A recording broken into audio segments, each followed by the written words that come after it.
একটা স্কুল আছে উপরে, স্কুল ছিল তো সিলসিলি টাকা যেত, আমরাও ওইটাকে একটু স্কুলটা ছিল তো গতকাল পরীক্ষা চলে ছিল।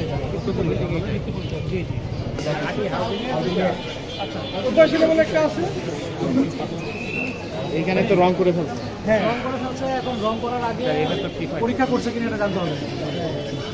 রাজুকে এক্সপার্ট না দেখে রং করে, রাজুকের লোকজন ছিল তো ওই জায়গায়। এটা ছবি, এর আগের ছবি দেখছেন না?